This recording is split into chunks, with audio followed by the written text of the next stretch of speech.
స్తుతి శతకంలోని 47వ శ్లోకానికి ప్రతిపదార్థము భావము ఈరోజు మనం చెప్పుకుంటున్నాం. ముందుగా శ్లోకం. దరిద్రాణామధ్యే దరదళితత్తాపించ సుషమాః తనాభోగక్లాంతాః కరుణ హరిణాంకాంకితకచాః హరాధీనా నానావిబుధ ముకుటీచుంబిత పదాః కదా కంపాతీరే తథయ విహరామో గిరిసుతే. మధ్యలో చాలా ఒక అద్భుతమైన ఒక భావనని మన అందరితో కలిపి ఆయన అడుగుతున్నారు. ఏంటంటే, మేము నీతో ఆ కంపా తీరంలో ఎప్పుడు కలిసి విహరిస్తామో కదా, అది నీతో కలిసి మేము విహరించాలి అంటే ఎవరితో కలిసి తిరుగుతారు? ఎవరు? స్నేహితులు. స్నేహితులైనప్పుడే కదా ఒకళ్ళతో ఒకళ్ళు కలిసి తిరగగలిగిన ఆ స్వతంత్రం గాని ఆ సన్నిహితత్వం గాని ఉండేది స్నేహితులతో ఉన్నప్పుడే. ఆ స్నేహితం కూడా ఇందులో వారు చెప్పిన ఒక్కొక్క సమాసంలోనూ ఆ రూపాన్ని ఆపాదించుకుంటూ, అంటే సారూప్య మోక్షాన్ని అడుగుతున్నారు. ఆయనతో పాటు మనకి కూడా ఆ రూపంతో, ఆవిడ ఆ రూపంలో ఎలా ఉంటుందో అలా మేము కూడా అలా నీలాగా మారిపోయి నీతో మేము ఆ కంపానది తీరంలో ఎప్పుడు విహరిస్తామో కదా, ఎప్పుడు విహరిస్తాము అని అమ్మవారిని ఒక ప్రశ్న వేస్తున్నారు ఇందులో. చాలా ఒక సారూప్య మోక్ష ఆ ప్రధానాన్ని అంటే అడుగుతున్న, ఆ కోరికను అడుగుతున్న ఒక శ్లోకం ఇది, ఒక ప్రార్థన అన్నమాట. అంటే అది అడగాలంటే కూడా ఎంతో ధైర్యం కావాలి. నేను ఈ స్థితిలో ఉన్నానని చెప్పగలిగిన ఒక ధైర్యం అన్నమాట అది. ఇందులో గిరిసుతే అని అమ్మవారిని సంబోధన చేస్తున్నారు. గిరిసుత అంటే ఓ పార్వతి, మామూలుగా ఒక అర్థం. అయితే గిరి సుత, ఆయన పెద్ద హిమవంతుడి కుమార్తె కదా, ఎంతో ఔన్నత్యం కలిగిన ఆ హిమవంతుని పుణ్య రాశి ఫలం ఆవిడ. ఆయనకి ఎన్ని జన్మల ఎంత పుణ్యం పోగు చేసుకుంటేనో ఆవిడ ఆయనకి పుత్రికగా జన్మించింది. అంటే ఒక కూతురిగా పుట్టింది అంటే ఆ తల్లి మీద ఆయనకి ఎంత హక్కు అధికారం ఉన్నాయి, అంటే ఎంత పుణ్యం పోగు చేసుకుంటే ఆయనకు అట్లాంటి ఒక కూతురుగా ఆవిడ జన్మించింది అదనమాట. అలా అటువంటి ఒక గిరిసుత నిన్ను మేము ఇలా ప్రార్థన చేయగలుగుతున్నామంటే మా యందు నీకెంత దయో, నీకెంత అనుగ్రహమో. అలాగే ఇప్పుడు ఆయనకి ఆవిడ పుత్రికగా కలిగిందంటే ఆవిడకి కూడా ఆయన పట్ల అంత అనుగ్రహం ఉంది కదా. అలాంటి ఒక అనుగ్రహాన్ని మా యందు కూడా నీవు కలిగి ఉన్నావు కదా ముందరే. అలాగా ఆ గిరిసుత అని సంబోధనలో ఎప్పుడైనా ఆడపిల్లకి తండ్రి గొప్పతనము, తండ్రి యొక్క పుత్రికగా ఫలానా వారి పుత్రిక అని పిలిచినప్పుడు ఆ స్త్రీ హృదయం చాలా ఉప్పొంగిపోతుంది. ఒకసారి తన బాల్యము అన్నీ గుర్తొస్తాయి. అటువంటి ఒక అద్భుతమైన భావనలోకి వెళ్ళిపోతుంది. అటువంటి ఒక భావనని ఆవిడకి తీసుకొచ్చి, మరి ఒక పెద్ద అనుగ్రహం కావాలి కదా, చాలా పెద్ద కోరిక సారూప్య ముక్తి పొందాలంటే.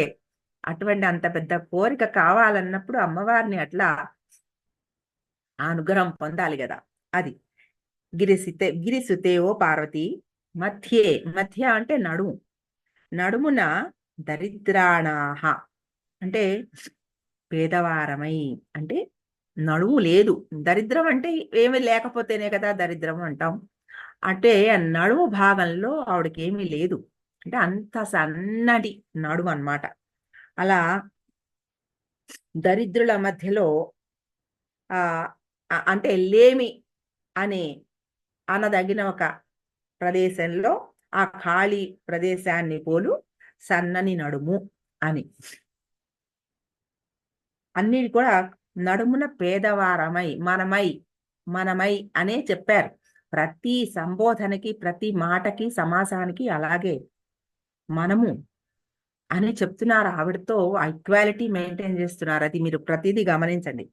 తర్వాత దరదళిత కొంచెంగా వికసించిన తాపించ గానుగ చెట్టు యొక్క తమాల చెట్టు యొక్క పుష్పముల లేదా చిగురుటాకుల సుషమాహ శోభ కలిగిన వారమై. అంటే ఒక నల్లని కాంతి అమ్మవారిది చెప్తున్నాం కదా, అటువంటి నల్లని కాంతి కలిగిన ఆ పుష్పాల కాంతి కలిగిన వారమై, శోభ కలిగిన వారమై, స్తన ఆభోగ క్లాంత. స్తన అంటే స్తనముల చేత, ఆభోగ బాగా విస్తరించిన స్తనముల చేత, క్లాంత అలసిన వారమై. అంటే ఆ సన్నని నడుము పైన స్తనాల భారం ఎక్కువగా ఉండడం వలన ఇంతకుముందు శ్లోకంలో కూడా ఆనమ్ర అని వచ్చింది. అలాగే ఉంగి ఉండి, అలాగే ఇది ఆ భారంతో అలసిన వారమై, స్తన భారము చేత అలసిన వారమై, శ్రమపడునట్టి వారమై, తరుణ లేత హరిణాంక. హరిణాంక, హరిణం అంటే లేడి, అంక అంటే లేడీ ముద్ర, అంటే చంద్రుడిలో లేడీ లాంటి ఒక ముద్ర కనబడుతుంది కాబట్టి హరిణాంక అంటే చంద్రుడు. అంకిత చిహ్నముగా గల లేదా ముద్రగా గల, కచాహ కేశపాసము గలవారమై. అంటే ఆ తలలో చంద్రుణ్ణి, బాలచంద్రుణ్ణి ధరించింది కాబట్టి ఆ అలా మేము కూడా అలా అటువంటి కేశపాసము గలవారమై, నానా విబుధ అనేక దేవతల ముకుటి కిరీటములతో చుంబిత పదాహ ముద్దు పెట్టుకోబడిన స్పృశింపబడు పాదములు గలవారమై, హరాధీనాహ శివునిపై అధీనులమై, కంపా తీరే కంపా నదీ తటమున కదా ఎప్పుడు విహరించుదుము అని అమ్మవారిని ప్రశ్న వేస్తున్నారు. అంటే అన్నిటికీ మీరు అట్లా భావన చేసుకోండి. అమ్మవారితో ఐక్యమైపోయిన అంటే అటువంటి ఒకలాంటి ఆ రూప భావన, సారూప్య, సామీప్య, సాలోక్య, సాయుజ్య ఈ నాలుగుళ్లలో మొదటిది సారూప్యం.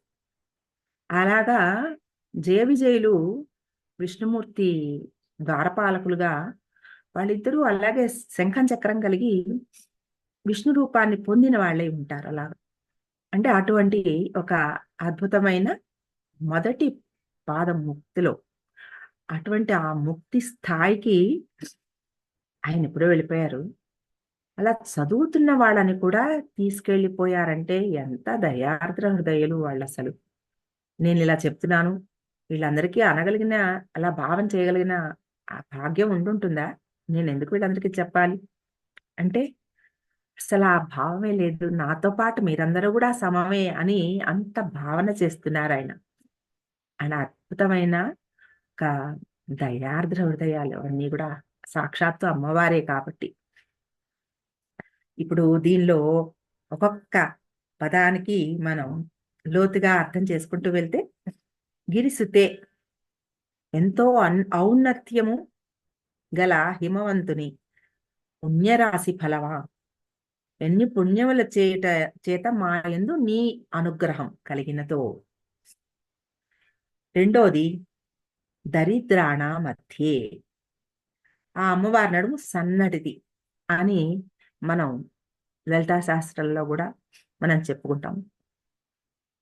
ఆ పరీక్షీణ మధ్య అని సౌందర్యలహరిలో కూడా క్షీణ అంటేనే సన్నని, పరీక్షీణ ఇంకా కృషించిపోయిన అని ఆ చెప్పుకున్న సన్ననిది అమ్మవారి నడుము సన్ననిది.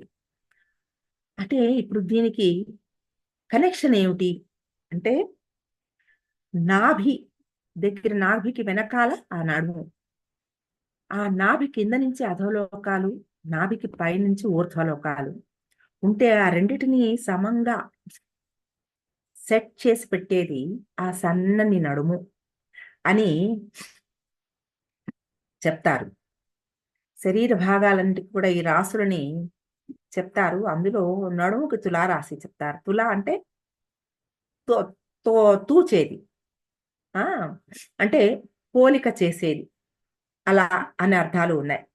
అంటే ఈ మధ్యలో కింద భాగాలని పై భాగాలని కూడా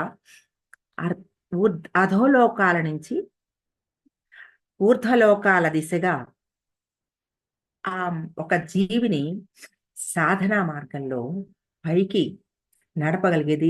ఏది కూడా బ్యాలెన్స్ లేకుండా అవ్వదు.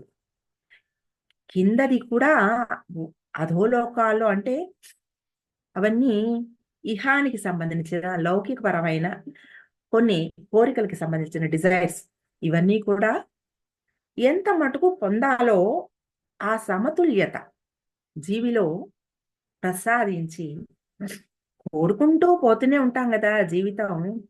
ఇది ఒకటి జారిన తర్వాత ఒకటి, ఒకటి తర్వాత ఒకటి, ఒకటి తర్వాత ఒకటి, ఎక్కడ ఆ అలలకి అంతు లేదు. ఆ కోరికల ఒక పోగే ఒక జీవి అనుకుంటే ఇంకా జీవితాంతము ఆ కోరికలతోనే నడుస్తూ ఉంటుంది. అక్కడ ఎక్కడ దానికి ఒక ఆ స్టాప్ పెట్టాలి అనే దాన్ని ఆ అనుగ్రహంతో ఆ సాధకుడికి బోధించేది ఈ అమ్మవారి యొక్క నడుము అన్నమాట. అటువంటి ఆ సమతుల్యత ప్రసాదించేది ఈ సరిపోల్చడం, సమన్వయం అంటే రెండిటిని ఈక్వల్ గా చేర్చడం, తూచడం అనేది అనుకుంటే అధోలోకాల్లో సాధించవలసినవి కూడా ఉన్నాయి. ఏ చక్రాలని కూడా అలా వదిలేయడానికి లేదు. బ్యాలెన్స్, అలైన్మెంట్ అన్నిట్లోనూ రావాల్సిందే. ఆ బ్యాలెన్స్ ని సరిగ్గా సాధన మార్గంలో సరిగ్గా నిలబెట్టగలిగేది ఈ నా నా నా నడుము అన్నమాట. అటువంటి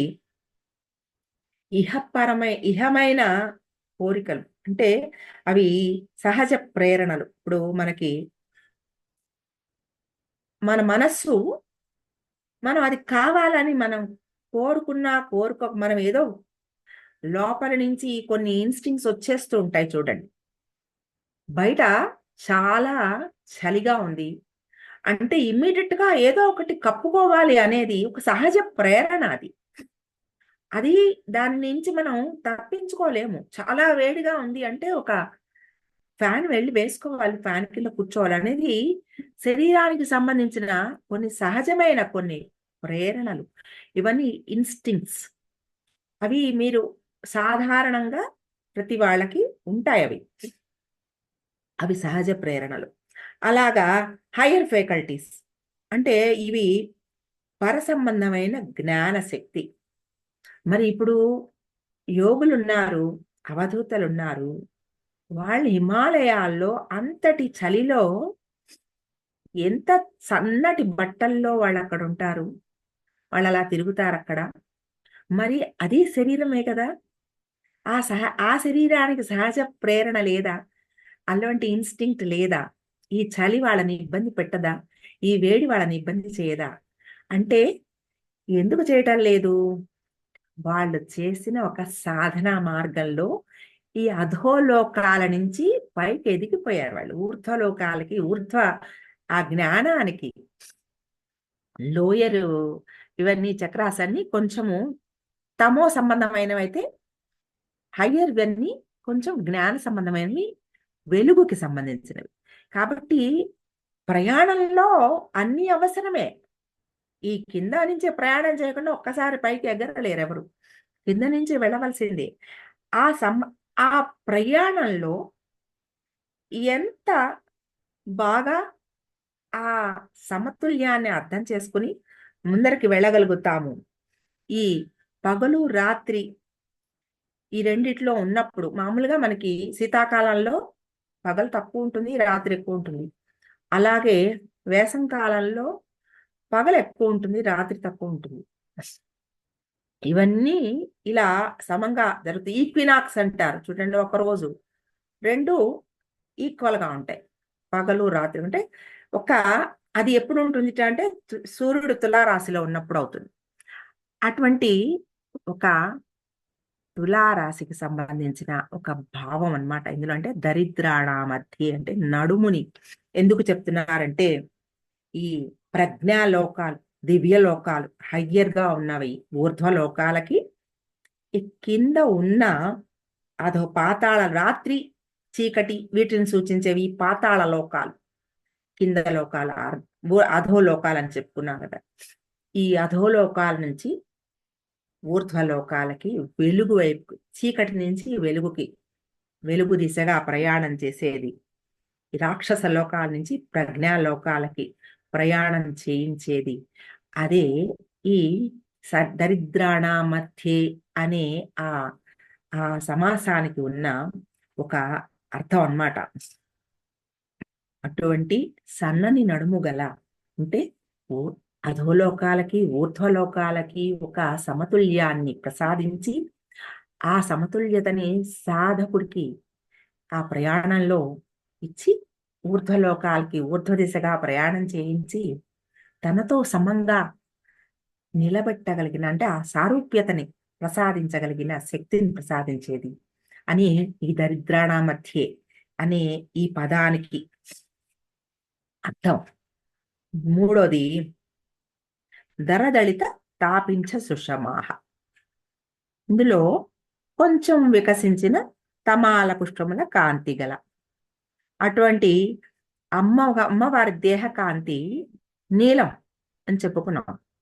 నీలం, తమాల పుష్పాలు అంటే నీలం, నీలకాంతి. ఈ నీలకాంతి కాళీతత్వాన్ని బోధిస్తుంది. కాళీతత్వం ఏమిటంటే సిద్ధిని, శక్తిని, పరిపూర్ణతని ప్రసాదిస్తుందిట. కాబట్టి ఈ సాధన మార్గంలో కావాల్సింది ఏంటి మనకి? ఒక ప్రయాణంలో ఉన్నప్పుడు ఆ విషయం పట్ల మనకు ఒక సిద్ధి కావాలి. ఎప్పటికప్పుడు వెళ్తూ ఉంటాం, జారిపోతూ ఉంటాం, ముందర వెళ్తాం, వెనక్కి వస్తాం, ముందర వెళ్తాం, వెనక్కి వస్తాం. ఇలా వెళ్తూ ఉంటే ఎంతకాలమైనా ఆ ముందు వెనక ఒక ఆసిలేషన్ జరుగుతూ ఉంటే పెద్ద ఉపయోగం లేదు. అందులో మనకు ఒక పట్టు సిద్ధి కావాలి. ఆ సిద్ధిని ప్రసాదించేది ఆ కాళీతత్వం, ఆ నీలపు రంగు. అటువంటి ఈ కాళీమాత సిద్ధిని, శక్తిని, పరిపూర్ణతని ప్రసాదించి అక్కడ మనని నిలిపేలాగా చేసే శక్తిని ప్రసాదిస్తుంది. తర్వాత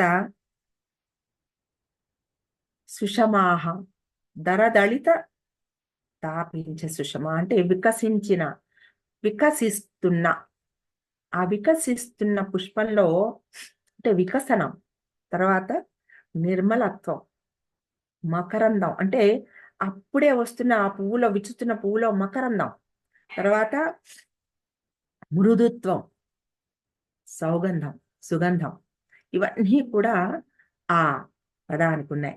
కాబట్టి ఇందులో ఒక ఆ సాధనా మార్గంలో ఉన్న సాధకుడికి ఏమేమి ఉండాలట? వికసనం ఉండాలి, నిర్మలత్వం ఉండాలి, మృదుత్వం ఉండాలి. ఆ మకరందం అంటే, మకరందం అంటే ఏమిటి? తన ప్రవర్తనలోను, తన మాటలోను, భావనలో కూడా ఒక మకరందం, తేనె లాంటి ఒక తీపిదనం. ఆ అవి. తర్వాత సుగంధం. సుగంధం అంటే ఏమిటి? పువ్వు నుంచి వచ్చే ఒక పరిమళం ఉంటుంది. ఆ పరిమళం ఎక్కడ ఉంటే అక్కడ శోభిస్తూ ఉండాలన్నమాట. అమ్మో వాళ్ళు వస్తారా అని భావం కాకుండా, వాళ్ళు ఎప్పుడు వస్తారు, వాళ్ళు వస్తే బాగుండు అనే ఒకలాంటి ఒక అద్భుతమైన భావనని మన చుట్టూ ఉన్న వాళ్ళకి ప్రకటించగలిగిన ఒక పరిమళం. ఇవన్నీ కూడా ఈ దరదళిత తాపించ సుషమాహ, దీనికి మనం పొందవలసిన ఒక భావం అన్నమాట. నాలుగోది స్తనాభోగ క్లాంతాహ. స్తన ఆభోగ క్లాంతాః. అంటే అమ్మవారి స్తనాలు ఎప్పుడు భారంతో ఉంటాయి. అలసిపోయి ఉంది అమ్మవారని. అంటే పాలిచ్చే ఆ స్తనముల బరువు అంటే ఒక feeding mother ready to feed ఎప్పుడు ఉన్న ఆ తల్లికి, ఒక బాలింతరాలకి ఎప్పుడూ కూడా ఒక భారం ఉంటుంది కదా. అటువంటి భారాన్ని సర్వ జగజ్జీవులని పాలించే తల్లి కాబట్టి, ఆ పోషించే ఆ భారాన్ని వహించిన తల్లి కాబట్టి ఎంత ఆ పోషణ భారం ఉంది ఆవిడకి. ఆ అమ్మవారి పోషణలో ఏముంది? తల్లి పాలు తాగిన శిశువుకి ఏమొస్తాయి? ఒక ఇమ్యూనిటీ వస్తుంది. ఒక అంటే బయట పాలు కాకుండా తల్లి పాలే ఇవ్వడం చాలా ముఖ్యమని ఎందుకు చెప్తారు? అంటే ఆ పాలల్లో ఒక రోగనిరోధక శక్తి, ఆ తర్వాత బలము ఇవన్నీ కూడా ఉంటాయి కాబట్టి ఈ తల్లి పాలకి అంత శ్రేష్టత ఉంది. అలాగే ఈ అమ్మవారి పాలనలో, పోషణలో ఉన్న ఒక సాధకుడికి అటువంటి ఒక క్షీణతని పోగొట్టి స్థిరమైన ఒక శక్తిని ప్రసాదిస్తుంది. ఇప్పుడు శరీరంలో శక్తి తగ్గిపోతే ఏదో ఒక అవయవంలో అనుకోండి, శరీరంలో గాని ఒక శక్తి తగ్గిపోతే మామూలుగా కూడా శరీరంలో ఈ చర్మంలో ఎప్పటికప్పుడు ఒక పొర పోతూ ఉంటుందని చెప్తారు. శరీరంలో క్షీణత అనేది ఎప్పుడు ఉంటుంది. ఎప్పుడు ఎక్కడ ఏ క్షీణత వస్తుందో మనకి తెలియదు. ఇది శారీరకంగా జరిగే ఒక ప్రక్రియ. ఈ ప్రక్రియ క్షీణిస్తూ ఉంటుంది. మళ్ళా కొత్తవి సెల్స్ వస్తూ ఉంటాయి. ఇది ఒక నార్మల్ బ్యాలెన్స్ మెయింటైన్ అవుతూ ఉంటుంది. ఇలా కాకుండా ఆ క్షీణతే ఉండి బ్యాలెన్స్ మెయింటైన్ అవ్వకపోతే ఇంకా ఆ జీవి క్షీణిస్తూ ఉంటాడు. అనారోగ్యం పాలైపోతాడు. కాబట్టి ఇటువంటి అనారోగ్యం కాకుండా ఉండాలంటే ఒక శక్తి ఉండాలి. ఒక దేహ దారుఢ్యం ఉండాలి. ఒక రోగ నిరోధక శక్తి ఉండాలి. ఇవన్నీ ఉన్న వాళ్ళకి ఈ బ్యాలెన్స్ మెయింటైన్ అవుతూ ఉంటుంది. అలాగే ఆధ్యాత్మిక సాధనలో కూడా ఆ ప్రయాణంలో చుట్టూ ఉండే ఎన్నో విషయాలు ఆకర్షించి ఆ సాధనల మార్గంలో నుంచి బయటికి పడేసే ప్రమాదం ఎప్పుడూ ఉంటుంది. ఏదో ఒక విషయం లాగేసి అలా కొన్ని గంటల పాటు ఒక ప్రార్థన, ఒక మెడిటేషను, ఒక దైవ చింతనతో ఉండే వాళ్ళకైనా కూడా ఇప్పుడు గొప్ప గురువుల దగ్గర కూడా చూడండి, వాళ్ళు చెప్పే విషయాలు వినడానికన్నా మన ఇబ్బందులు చెప్పుకోవడానికే వెళ్తాం. వెళ్ళి వాళ్ళని కూడా లాగేసి కిందకి, నాకు ఈ ఇబ్బంది, నాకు ఈ బాధ, నాకు అలా బాధ, నాకు ఇది చేసి పెట్టాడు, నాకు అది కావాలి, ఎన్ని చెప్పుకుంటాము. అంటే తీర్చేది ఒక గురువు, మన కష్టం తీర్చాలి అని మనం అనుకుంటాం. అలాంటి గొప్పవాళ్ళను వాళ్ళు కదలకుండా స్థిరంగా ఉండగలిగిన శక్తి వాళ్ళకి. అలాగా మనకి కూడా అటువంటి శక్తిని ప్రసాదించమని అడుగుతున్నారు ఇందులో. ఆ అమ్మవారి అనుగ్రహం ఉంటే ఇప్పుడు ఒక సాధకుడు ఆంతరంగిక ప్రయాణం అంటే ఒక లోపలికి ఇన్నర్ జర్నీస్ చేయాలి. అంటే ఒక మెడిటేషన్ అంటే ఏమిటి? కళ్ళు మూసుకొని లోపలికి ప్రయాణం. ఈ ప్రయాణంలో సాధన నిలబడాలంటే ఆ చుట్టూ ఉన్నవేవి డిస్టర్బ్ చేయకూడదు. ఇలా లోపలికి వెళ్ళడానికి చాలా శక్తి కావాలి. అంటే ఇప్పుడు మనసుని మనస్సు యొక్క లక్షణమే చంచలం కదా! కదిలిపోతూ ఉంటుంది. ఒక చోట స్థిరంగా ఉండేది కాదు మనసు. దాన్ని కట్టి ఒక చోట కూర్చోబెట్టాలి అంటే ఎంత శక్తి కావాలి? అటువంటి ఒక శక్తిని పొందాలి అంటే ఒక ఇన్నర్ జర్నీ లోపలికి నా ప్రయాణం నేను మొదలుపెట్టాలి అంటే ఎంత శక్తి కావాలి? అంత శక్తిని పొందడానికి ఈ చుట్టూ ఉన్నవన్నీ లాగేస్తూ ఉంటే ఆ లోపలికి చేయడానికి సరిపడా శక్తి మిగలదు. కాబట్టి ఈ ఆంతరంగిక ప్రయాణం చెయ్యడానికి ఆ లోపల వైపుకి మన శక్తి నిలబడడానికి అమ్మవారి అనుగ్రహం తోడ్పడి ఆ ప్రయాణంలో మనం స్థిరంగా లోపలికి వెళ్ళేందుకు ఒక అనుగ్రహాన్ని ప్రసాదిస్తుంది, ఆ శక్తిని ప్రసాదిస్తుంది, ఆ పోషణని ప్రసాదిస్తుంది అమ్మవారి ఆ ఆ స్తన్య పాలన. కాబట్టి ఇందులో మనని కూడా అందులో కలిపారు కదా! ఈ స్తన ఆభోగ క్లాంతాః, స్తనభారంతో వంగిన అలసిన వారమై అని అందులో కలిపేశారంటే, మనం కూడా అంత ప్రయాణం చేసి స్థిరంగా నిలబడి ఉన్న వాళ్ళము అని అందులో ఆ అర్థాన్ని అన్నమాట. తర్వాత ఆ ప్రాణశక్తి అంత పొందిన వాళ్ళం అని ఇందులో చెప్తున్నారు. తరుణ హరిణాంకాంకిత కచాహ, చంద్రుని తలపై పట్టుకోవడం, పెట్టుకోవడం అనడం కన్నా పట్టుకోవడం. చంద్రమా మనసో జాత అంటే చంద్రుడు మనసుకి ప్రతీక. కాబట్టి ఈ మనసుని ఈశ్వరుడు అమ్మవారు కూడా తలపై ధరించారు అంటే వాళ్ళు పట్టుకున్నారు ఆ మనసుని. ఎవరి మనస్సు? మన అందరి మనస్సు అది. ఏ మనసు భావోద్వేగాలకి చాలా తొందరగా లోనైపోతుంటుంది. ఎవరో ఏదో అనంగానే ఎంతో బాగా స్ట్రాంగ్ గా ఉంటాం, ఎంతో బాగుంటాం. ఎవరో ఏదో వచ్చి ఏదో ఫోన్లో ఒక్క మాట, వాళ్ళెవరో మిమ్మల్ని గురించి ఇలా అన్నారు అంటే ఆ ఒక్క మాట చాలు ఎన్ని రోజులో మనని ఇబ్బంది పెట్టడానికి. అటువంటి ఆ భావోద్వేగాలు లేకుండా, తర్వాత సమయం మీద ఒక నియంత్రణ. ఈశ్వరుడికి అమ్మవారికి కూడా సమయమే వారి చేతిలో ఉంటుంది, వారి అధీనం. మనం సమయ అధీనులం, మన మీద సమయానికి ఆధిపత్యం ఉంది. అటువంటి ఆ సమయంపై నియంత్రణ వాళ్ళకి. తర్వాత ప్రశాంతత. మనసు అధీనంలో ఉంటే ప్రశాంతతే కదా. అటువంటి ప్రశాంతత. తర్వాత స్పిరిచువల్ మాస్టరీ అంటే ఆధ్యాత్మిక ఆ దాన్ని ఏమనాలి, మాస్టరీ అంటే ఒక ఉమ్, ఒక గొప్పతనం, ఆధ్యాత్మిక ఉన్నతి.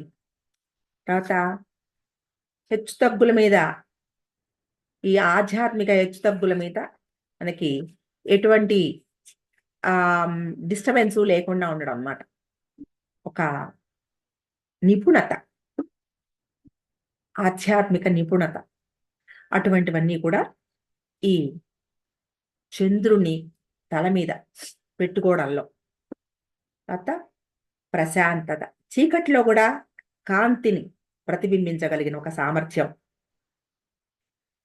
తర్వాత మనస్సు కూడా చంద్రుడు ఎలాగైతే ఈశ్వరుడి తల మీద, అమ్మవారి తల మీద ఉన్నప్పుడు స్థిరంగా ఉన్నాడో, అలాగే దైవిక మూలంతో అనుసంధానించినప్పుడు మన మనస్సు కూడా అలా ఒక పట్టుగా నిలబడగలిగిన ఒక శాంతిని పొందగలుగుతుంది. తర్వాత ఆ ముఖ్య లక్ష్యం ఏమిటి, జీవిత లక్ష్యం ఏమిటి, ఇలాంటివన్నీ కూడా తెలుసుకోగలిగిన సామర్థ్యం చంద్రుడు అమ్మవారి తల మీద ఉండి అటువంటి ఒక స్థిరత్వాన్ని పొందాడు. చంద్రుడి లక్షణం ఏమిటి? శుక్లపక్షంలో క్షీణత, పెరుగుదల, కృష్ణపక్షంలో క్షీణత కదా. ఇలాగా ఆ పెరుగుదల క్షీణత లేకుండా మనసు ఉండాలి అంటే, అంటే చంద్రుడితో పాటుగా మనసు రకరకాల భావాలకి, ఉద్వేగాలకి లోనవుతూ ఉండకుండా చంద్రుడు అమ్మవారి తల మీద ఎటువంటి ఒక స్థితిలో ఉన్నాడో అలాగే మన మనసు కూడా అమ్మవారి అర్పణం చేసినప్పుడు ఆ మనసు కూడా అటువంటి ఒక స్థిరత్వాన్ని పొంది ఆ జీవన లక్ష్యాన్ని సాధించగలిగిన ఒక దిశలో ప్రయాణించగలదు అని చెప్తున్నారు. అన్నీ కూడా లక్షణాలు ఇవేమిటి? భావోద్వేగాల మీద నియంత్రణ, కాల నియంత్రణ, ప్రశాంతత, ప్రకాశము, ఆశ, రక్షణ, పవిత్రత ఇవన్నీ కూడా ఆ చంద్రుణ్ణి తల మీద పెట్టుకుని అమ్మవారు మనకి చెప్తున్న విషయాలు అన్నమాట. ఇవన్నీ కూడా నీ మనసు చేసే కృత్యాలు. ఈ మనసు గనక నా అధీనమైపోతే, నా పరమైపోతే, నీ మనసు నేను ఇబ్బంది పెట్టకుండా నా అధీనంలోనే ఉంటుంది అనేది ఆ తరుణ హరిణాంకాంకిత కచాహ అనే ఒక సమాసం. తర్వాత ఆరోది హరాధీన. ఈ హరాధీన అన్నప్పుడు హరునికి అధీనమైన అనేది చెప్పుకోవచ్చు. హరుణ్ణి అధీనపరచుకున్న రెండు కూడా ఇద్దరు అంతే కదా. వాళ్ళిద్దరికి ఉభయ సాధారణం. వాళ్ళిద్దరికి ఏమిటది? శేషశేషిత్వం అంటే ప్రధానం అప్రధానం, శేషత్వము శేషిత్వము. శేషత్వం అంటే ప్రధానత్వం, శేషిత్వం అంటే అప్రధానత్వం. అంటే ఇవి రెండు కూడా ఎప్పుడు ఎవరు ముఖ్యం, ఎవరు ఎప్పుడు అముఖ్యం, ఎవరి ప్రాధాన్యం ఎవరు అప్రధాన్యం, ఇది వాళ్ళిద్దరిలో వాళ్ళు ఒక ప్రణాళిక, ఆ ప్రణాళిక ప్రకారం నడుస్తున్నదే తప్ప ఏదైనా కూడా నువ్వు ఎక్కువ నేను తక్కువ, నేను ఎక్కువ నువ్వు తక్కువ అనేది ఒక భావనే లేదు. అంటే ఎంత ఒకరితో ఒకరు ఎంత కలిసిపోయి అనుసంధానించుకుని ఈ విశ్వాన్ని ఒక ప్రణాళిక భాగంగా నడిపిస్తున్నారో అది ఆ శేషశేషిత్వానికి హరాధీన అనే ఒక ఆ భావం చెప్తూ ఇక్కడ సారూప్య ప్రార్థన చేస్తున్నారు కదా. ఇందులో అమ్మవారిని ఒక్కనే, మరి ఇది సమయ ఆచారం కదా మనది. ఇలా ఆ శివుని వదిలేస్తామా? ఆ సారూప్యం పొందినప్పుడు మనకి కూడా శివుడితో పాటు సారూప్యం అమ్మవారితో ఒక్కతే కాదు, అయ్యవారితో కూడా ఆ సారూప్యత. అది కూడా ఎంత బాగా గడుసుగా అడుగుతున్నారన్నమాట. అని ఆరాధీనాహ అంటే మనం శివుణ్ణి కూడా లోపరుచుకున్నా అని ఒక ఆ సాధకుడికి మనకి అని చెప్తున్నారు. ఆ సారూప్య సంపత్తిని ఆ పొందగోరుతున్నారు. మాకు కూడా అది ఆ మనస్సు అలా మాకు ప్రసాదించమని అడుగుతున్నారు. తర్వాత నానావిధ నానా విబుధ ముకుటి చుంబిత పదాహ. ఎంత మరి అందరూ సర్వ దేవతల చేత నమస్కరింపబడుతున్నది అమ్మవారి పాదములు. అమ్మవారి పాదాల చెంతే వాళ్ళందరూ ఉన్నారు. వాళ్ళందరి కిరీటాలు అమ్మవారి పాదాలని చుంబిస్తున్నాయి, స్పృశిస్తున్నాయి. అంటే